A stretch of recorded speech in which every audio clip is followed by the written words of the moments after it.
दोस्तों नमस्कार।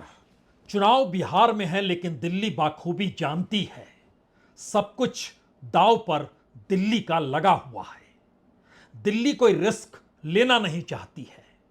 दिल्ली बिल्कुल नहीं चाहती है कि बिहार चुनाव को लेकर ऐसे सवाल खड़े हो जाएं जिसमें यह लगने लगे कि बीजेपी अपने बूते सत्ता में आ जाएगी। उसे ढील देनी पड़ेगी क्योंकि बीते 2 दशकों की राजनीति के केंद्र में या कहें सत्ता में कोई दूसरा शख्स नहीं बल्कि वही नीतीश कुमार रहे हैं, जिन नीतीश कुमार के चेहरे के आसरे आज भी बिहार में प्रधानमंत्री मोदी अपना चेहरा दिखाते हैं। इसीलिए बीजेपी का राग बदल चुका है। अब वो कहने लगी है कि दरअसल 2 ही चेहरे हैं, एक चेहरा नीतीश कुमार का और दूसरा चेहरा प्रधानमंत्री नरेंद्र मोदी का। 2 दशक की राजनीति के बाद विपक्ष भी यह जान चुका है कि इस चेहरे का मतलब क्या है और शायद इसीलिए तेजस्वी यादव की जुबान पर भी आरएसएस और बीजेपी निशाने पर है, लेकिन नीतीश कुमार बिल्कुल नहीं। कांग्रेस भी इसे जानती समझती है कि निशाने पर किसे लेना है, क्योंकि आने वाले वक्त में या भविष्य के गर्त में क्या छुपा है कोई नहीं जानता है, खास तौर से चुनाव परिणामों के बाद। और यह भी तय है कि इस देश की तमाम राजनीतिक परिस्थितियों के बीच मौजूदा दिल्ली की सत्ता जिस ओट तले बैठी है उसमें प्रधानमंत्री मोदी और गृह मंत्री अमित शाह की जोड़ी कितने लंबे वक्त तक चलेगी, और लंबे वक्त तक चलेगी तो उस वक्त भारत की अपनी आर्थिक परिस्थितियां और इस देश के लोगों के भीतर जो सवाल हैं वो कैसे कब किस रूप में खड़े हो जाएंगे कोई नहीं जानता है। तो कांग्रेस के निशाने पर भी संघ और बीजेपी है, नीतीश कुमार बिल्कुल नहीं है। असल खेल तो यह है कि नीतीश कुमार भी इस राजनीतिक स्थिति को बाखूबी जानते हैं। वो जानते हैं कि दरअसल उनका चेहरा, उनकी गवर्नेंस, उनसे पहले की राजनीति और उस दौर की गवर्नेंस बिहार के लोगों को हर चीज याद है। और शायद इसीलिए दिल्ली की सियासत 2 पाए पर टिकी है। एक पाया नीतीश कुमार है, दूसरा पाया चंद्रबाबू नायडू है। और संयोग ऐसा है कि आज शाम 4 बजे चंद्रबाबू नायडू दिल्ली पहुंचे, एयरपोर्ट पर उतरे और वहां से सीधे वो प्रधानमंत्री से मिलने पहुंच गए। उनको अपने राज्य के लिए बहुत कुछ चाहिए और प्रधानमंत्री से मिलने के बाद अगले 2 दिनों तक या कहें कल रात तक उनकी मुलाकात, वो कॉमर्स मिनिस्टर हो, वो फाइनेंस मिनिस्टर हो, वह रोडवेज के मंत्री हो, वो रेलवेज के मंत्री हो, हर से मुलाकात उनकी होनी है क्योंकि उनको एक अपना इंफ्रास्ट्रक्चर चाहिए। चंद्रबाबू नायडू को पैसा और राज्य के लिए बहुत कुछ चाहिए। बिहार में नीतीश कुमार को गद्दी चाहिए और गद्दी इस शर्त पर चाहिए कि वो जैसे चाहें उसके साथ खड़े हो पाए। यानी स्थिति में कोई बदलाव आना नहीं चाहिए, क्योंकि इससे पहले जब उन्होंने बदला था तो भी सत्ता उन्हीं की रही थी। नीतीश कुमार की हाथ में जो वोट बैंक है उसको जरा समझ लीजिए। 2005 में, 2002 में गुजरात के दंगे हुए थे और गुजरात दंगों में विरोध जो हो रहा था उस वक्त अटल बिहारी वाजपेयी राजधर्म का पाठ पढ़ाने उस वक्त के मुख्यमंत्री नरेंद्र मोदी को अहमदाबाद गांधीनगर पहुंचे थे। नीतीश कुमार का भी विरोध था उस वक्त। उसके बाद मनमोहन सिंह की सरकार आई, लालू यादव रेलवे मंत्री बने, उन्होंने भी चढ़ाई कर दी गुजरात में और जो गोधरा कांड हुआ था उसको लेकर। लेकिन उन परिस्थितियों के बीच कभी भी यह माना नहीं गया कि नीतीश कुमार किसी भी तरीके से नरेंद्र मोदी की राजनीति के साथ खड़े हैं। और शायद यही वजह है 2014 में जब प्रधानमंत्री बन गए नरेंद्र मोदी तो एक झटके में नीतीश कुमार ने एनडीए से गठबंधन तोड़ दिया। 2010 में जब नरेंद्र मोदी गुजरात के मुख्यमंत्री थे, नीतीश कुमार बिहार के मुख्यमंत्री थे, 2010 में सबसे बेहतरीन रिजल्ट नीतीश कुमार ने दिया था बिहार के भीतर। और सुशासन बाबू से लेकर महिलाओं को और लड़कियों को जो साइकिल देने की सोच थी, शराबबंदी की सोच थी और इकोनॉमी को सुधारते हुए एग्रीकल्चर के क्षेत्र में जो काम उस वक्त नीतीश कर रहे थे, उसके जरिए उनकी पहचान इस तर्ज पर बनी कि उन्हें वोट परसेंटेज लगभग 22.5%, 22.5% वोट उनको मिले थे। उस पीरियड में बीजेपी ने भी लगभग 16.5 यानी 16.5% वोट पाए थे और दोनों ने मिलकर बड़ी सहूलियत के साथ आसानी से सरकार बना ली थी। और लालू यादव उस वक्त यानी आरजेडी अकेले लड़ रहे थे और 18.5% यानी 18.84% उनको वोट मिले थे। लेकिन 243 विधानसभा की सीट में उनका नामो निशान नहीं था। 200 प्लस की स्थिति में आकर एनडीए उस वक्त खड़ी हो गई थी।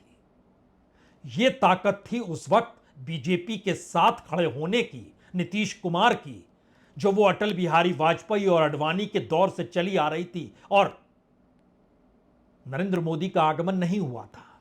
नरेंद्र मोदी का आगमन 2014 में होता है तो 2015 में नीतीश कुमार रास्ता बदलते हैं और एक झटके में उस रास्ता बदलने के बाद जब वह लालू के साथ खड़े होते हैं, लालू यादव की पार्टी का वोट बैंक यानी आरजेडी का वोट बैंक कमोवेश वही रहता है जो 2010 में था। लेकिन झटका नीतीश को लगता है और वो 22.5% से घटकर 16.5% पे आ जाते हैं, यानी 6% घाटा हो जाता है।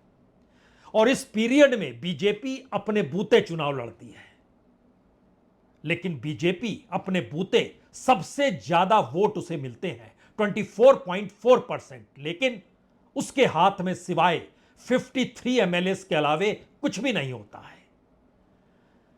यानी ध्यान दीजिए, लालू यादव अकेले 2010 में कुछ भी हाथ में नहीं, 2015 में बीजेपी अकेले, उसके हाथ में कुछ भी नहीं। अब यह सवाल है कि 2020 में स्ट्राइक रेट बीजेपी का नीतीश कुमार से अच्छा हो जाता है और यहीं से वो सवाल खड़ा होता है, क्या बीजेपी अब यह सोचने लग सकती है कि वह नीतीश कुमार का विकल्प खोज ले? और शायद इस पूरी प्रक्रिया में बिहार की राजनीति में मंडल की राजनीति कैसे गायब हो जाए, बीजेपी यह हिमाकत इसलिए नहीं कर सकती क्योंकि मंडल और कमंडल की राजनीति इस देश में एक बराबर चली थी। कमंडल के आश्रय अयोध्या का आंदोलन और बीजेपी का उद्भव, और मंडल के जरिए बिहार यूपी की राजनीतिक सत्ता में छत्रपों का वर्धस्त आगे बढ़ते चले जाना और उसी की उपज लालू और नीतीश बिहार में रहे। लेकिन 2020 के चुनाव में 15.39% नीतीश को मिलता है, लेकिन बीजेपी को 19.46% मिलता है। बड़ा सवाल यह है कि 2020 में बीजेपी 71 सीट पर जीत जाती है, या कहें बीजेपी 74 सीट पर जीत जाती है 2020 में अगर, तो 2015 में वह सिर्फ 53 सीट पर थी, यानी 7 खड़े होने पर उसको लगभग 20-22 सीटों का इजाफा होता है। खुद नीतीश कुमार की सीटों में कटौती हो जाती है, वो 71 से 43 पर आ जाते हैं। लालू यादव की अपनी परिस्थिति कमोवेश वैसी ही रही, वो अकेले लड़ रहे थे, 80 सीट लेकर आते हैं 2015 के भीतर में, जब वो नीतीश के साथ हैं। जब नीतीश के साथ नहीं हैं तो 75 सीट लेकर आते हैं, यानी एक मैसेज बहुत साफ है। आरजेडी इसे बाखूबी जानती है कि बिहार छत्रपों की राजनीति से चलेगा। आरजेडी बाखूबी जानती है कि सिर्फ वह सत्ता में नहीं आ सकती है, छत्रपों और मंडल की राजनीति में अभी भी एक बड़ा पेच है। वो जिस एमवाय के आश्रय चलती है, उस एमवाय के आश्रय उसे सत्ता नहीं मिल सकती है, उसमें कांग्रेस का जोड़ जरूरी है। लेकिन इसका दूसरा सच यह भी है, बिहार में क्या वाकई कोई राजनीतिक दल ऐसा है नहीं जो अपने बूते राजनीतिक सत्ता में आ सके? हर का अपना वोट बैंक जरूर है।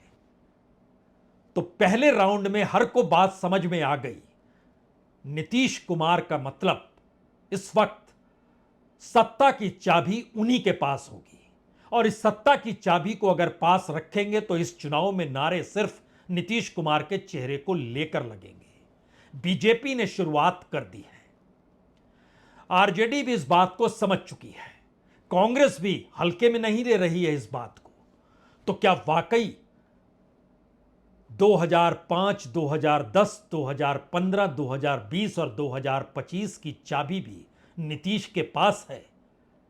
और इस नई परिस्थिति में जब सीटों का वितरण हो गया और 101 सीट पर आकर दोनों खड़े हो गए, तो हर कोई जानता है कि चिराग पासवान के पास आज की तारीख में एक विधायक नहीं, एक पार्षद नहीं, लेकिन उन्होंने अपनी राजनीतिक सौदेबाजी या तकरीबन 5 से 6% वोट के आश्रय 29 सीटें ले ली। मांझी और कुशवाहा 6-6 सीटों पर खड़े हैं।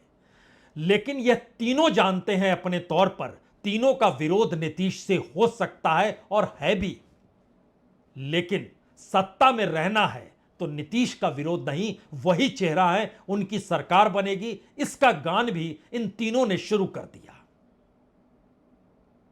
बात सिर्फ इतनी है या बात आगे? हमें लगता है दो बातें पहले सुन लीजिए। एक तरफ बीजेपी अब खुल्लम खुल्ला यह कहने से चूक नहीं रही है, भगदड़ महागठबंधन में मची हुई है और हमारे तो दो ही चेहरे हैं, नीतीश बाबू और प्रधानमंत्री मोदी।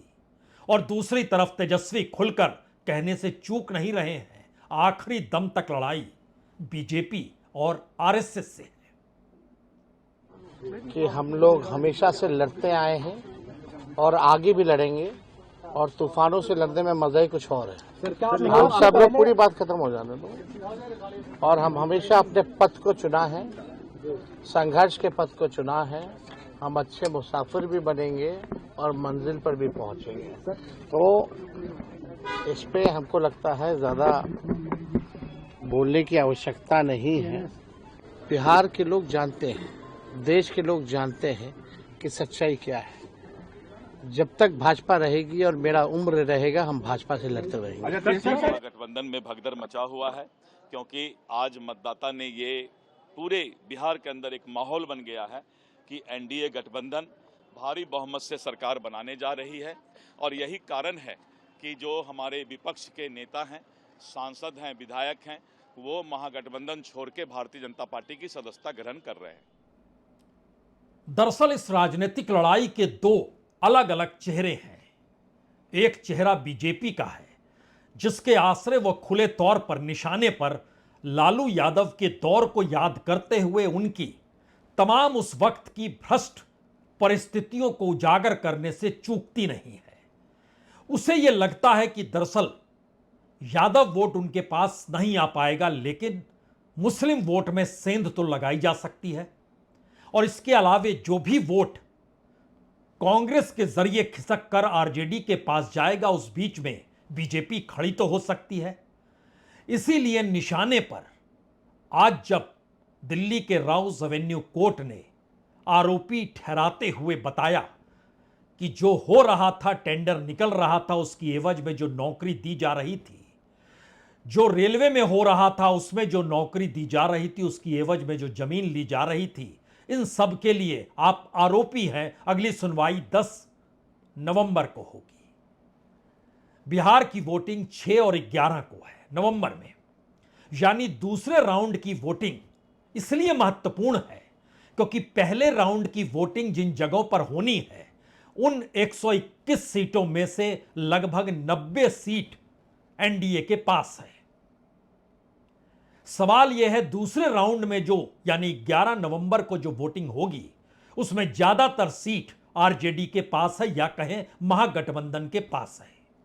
असल सेंध 10 तारीख को लगानी है, तो तारीख भी तय 10 ही हो गई क्योंकि 11 को वोटिंग है और 14 को रिजल्ट है।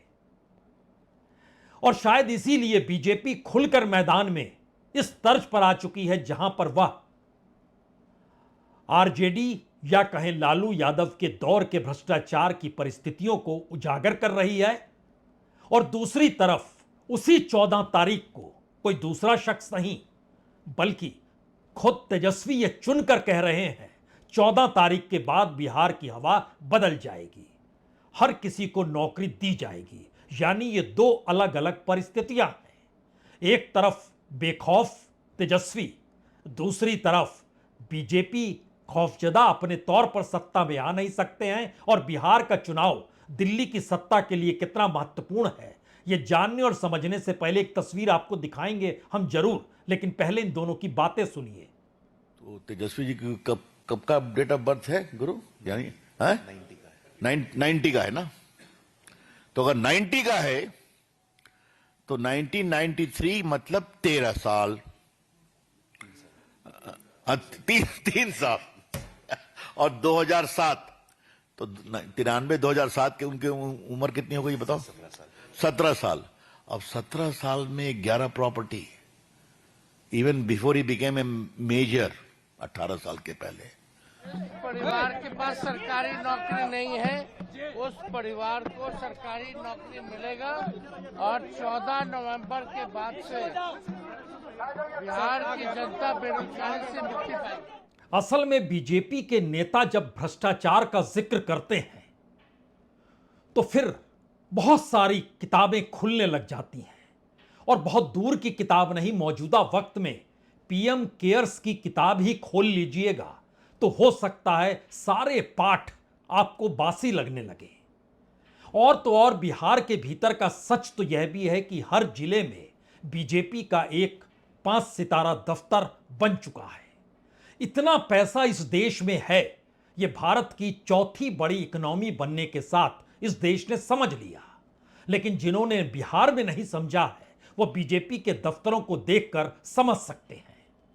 तो बीजेपी का पाठ बासी लगेगा, लेकिन दूसरी तरफ जो तेजस्वी ने पासा फेंका है वो टक्कर दे रहा है प्रधानमंत्री मोदी के 2014 के उस नारे को लेकर, जब वो प्रधानमंत्री बनने के लिए सरपट दौड़ रहे थे और 2 करोड़ नौकरी हर बरस देने का वादा कर रहे थे।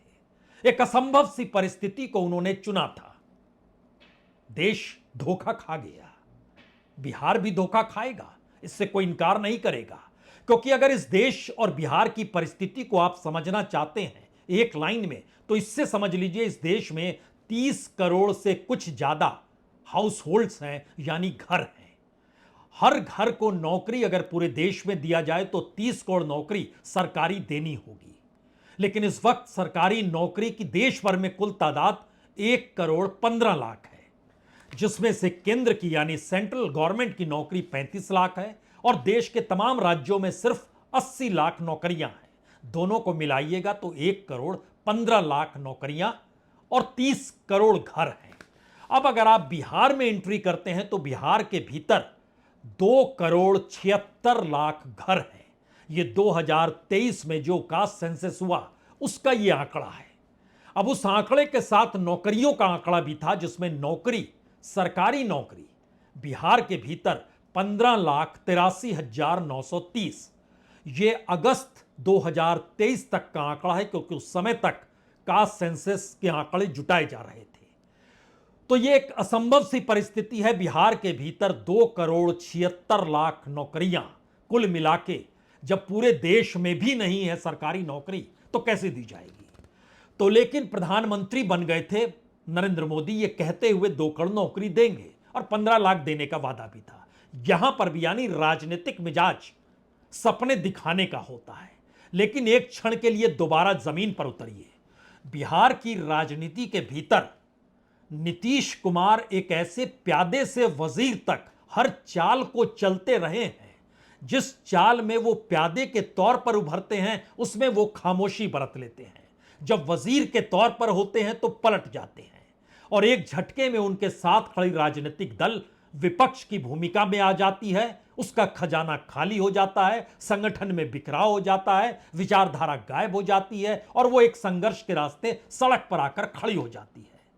लेकिन 2005 से 2025 तक जिस नीतीश कुमार ने राजनीति को जिस तर्ज पर साधा, और अब जब कहा जा रहा है कि अब वो उनकी आखिरी पारी है, तो हमें लगता है आज एक तस्वीर आपको देखनी चाहिए।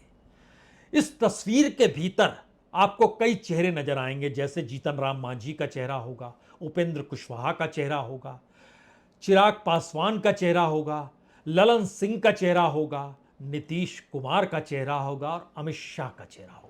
इस तस्वीर को ध्यान से देख लीजिए।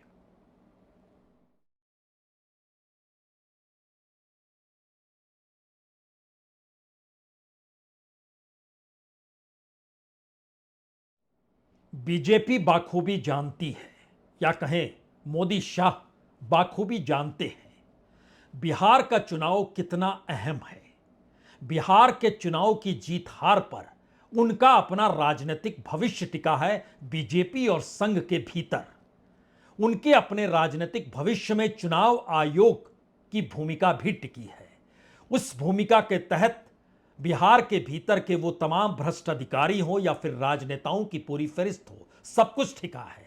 और शायद इसीलिए बेलौस और बेलगाम होकर प्रशांत किशोर चल रहे हैं, क्योंकि उनके कंधे पर कोई बैगेज नहीं है इससे पहले का। उनके पास तो बीते 2-3 वर्षों की वो यात्राएं हैं जो उन्होंने बिहार की गलियों में की है, और उसके बाद जो सामने है उसे निशाने पर लेने से वह चूक नहीं रहे हैं। एक वक्त बीजेपी ऐसा ही चाहती थी, एक वक्त कांग्रेस भी ऐसा चाहती थी। बीजेपी सांप्रदायिकता को छोड़ नहीं पाई और कांग्रेस वोट बैंक के लिए पिछड़े और दलित की राजनीति में खुद को ढकेलती चली गई। इस सियासत का दूसरा सिरा उस राजनीति से निकलता है जहां गरीबी, मुफलिसी, बेरोजगारी और ऐसी परिस्थितियां हैं जिसमें प्रवासी मजदूर हकीकत है बिहार के सबसे पिछड़ा राज्य, सबसे गरीब राज्य। और 2023 के अगर आंकड़े को आप देख लीजिएगा ध्यान से, तो उसमें कितनी कमाई बिहार के परिवारों की है वो आपकी रूह कपा देगी। रूह इसलिए कपा देगी क्योंकि 34% बिहार के घर के भीतर जो हर महीने की कमाई है वो 6,000 रुपए से कम की है। यानी एक परिवार प्रतिदिन 200 रुपए से भी कम पाता है। 200 रुपए मैक्सिमम है। आप कल्पना कर रहे हैं, 4 लोगों का परिवार, यही एवरेज है उसका सेंसस के भीतर, जिसमें परिवार की गणना की गई, घरों की गणना की गई। यानी 50 रुपए मैक्सिमम है एक व्यक्ति की कमाई के प्रतिदिन के, और उसमें परिवार को जिंदा रहना है। एवरेज निकाल के बताया गया ये दरअसल 200 रुपए नहीं है, ये 105 रुपए हैं प्रतिदिन के। ये एवरेज है बिहार की गरीबी का, और हर तीसरा शख्स, हर तीसरा परिवार इस स्थिति में है। तो जिस सपने की उड़ान तेजस्वी ने दी, जिस सपनों के साथ एक चकाचौंध प्रशांत किशोर सहेज रहे हैं, उसके पीछे दर्द जरूर है, लेकिन रास्ता इस दौर में भ्रष्टाचार ने लील लिया, जाति व्यवस्था ने हड़प लिया। और शायद इसीलिए बीते 20 बरस की राजनीति क्या एक झटके में बिहार झाड़ देगा, यह सवाल बड़ा हो गया। और इन दोनों से बड़ा सवाल यह है कि जिसके हाथ में इस वक्त इस देश की कमान है, उसकी अगर अपनी राजनीति बिहार की जीत हार पर टिकी होगी तो वो क्या करेगा। तो एक तस्वीर चंद्रबाबू नायडू की भी। हवाई अड्डे पर उतरे, वहां से सीधे रवाना हुए प्रधानमंत्री से मिलने के लिए। तो ये हवाई अड्डे की तस्वीर है।